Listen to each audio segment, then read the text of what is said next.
لله مما قد بدا صفوة صلى الله عليه وسلم وصفوة الخلق بنو هاشم ما شاء الله صلى الله عليه وسلم وصفوة الخلق بنو هاشم بابا أما تتون صلى الله عليه وسلم وصفوة صفوة من بين محمد صلى الله عليه وسلم محمد العادي أبو القاسم صلى الله عليه وسلم محمد ما شاء الله فاتح باب الهدى صلى الله عليه وسلم دوا بلا روي وهو إلى الميقات لا يجلك صلى الله عليه وسلم أتى بديني قيم واضح صلى الله عليه وسلم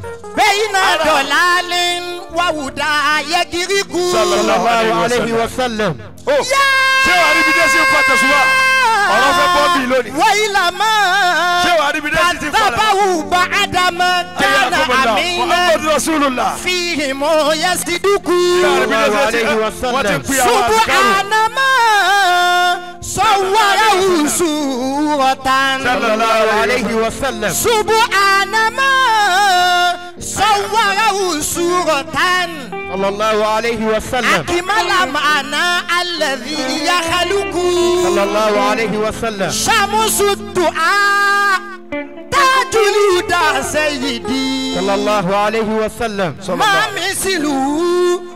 مثله مرسل صلى الله عليه وسلم قد فضل الله به قومه صلى الله عليه وسلم والأنبياء والرسل قد فضلوا Muhammadu Rasulullah.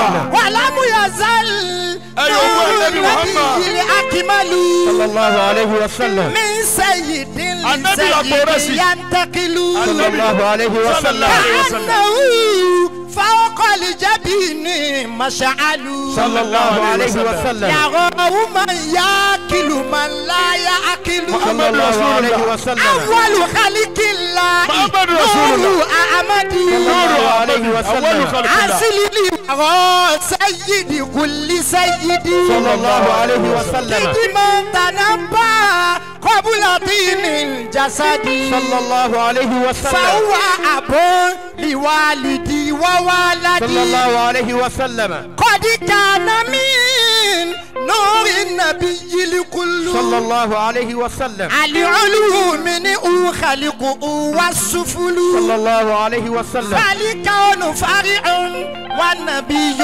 أصل صلى الله عليه وسلم ليس له محمد في رسول الله. العالمين مثل صلى الله عليه وسلم واعلم بأن من أحب أحمد صلى الله عليه وسلم واعلم بأن من أحب أحمد صلى الله عليه وسلم بد أن واسمه مرددا صلى الله عليه وسلم لذاك آل العلم سن المولد صلى الله عليه من وسلم بعده فكان أمرا رشدا صلى الله عليه وسلم وكل من صلى عليه مرة صلى الله عليه وسلم صلى بالله عليه عشرة صلى الله عليه وسلم قد صاع في الحديث هذا جأرة محمد رسول الله. عليه وسلم رواه مسلم فنال شورة صلى الله عليه سلام وسلم. على محمد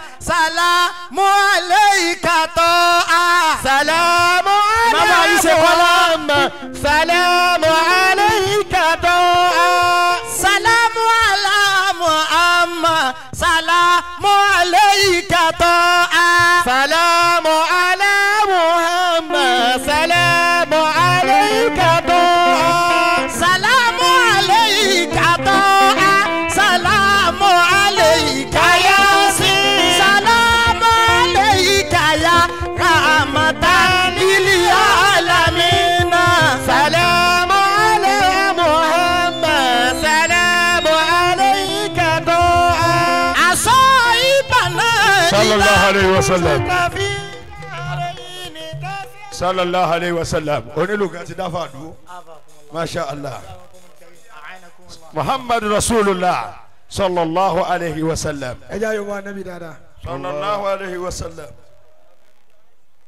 gbogbo ayé màmá wa tí ẹ tí gba oúnjẹ. gbogbo àwọn tá a ti gbóúnjẹ. ẹ dákun ẹ ní sùúrù.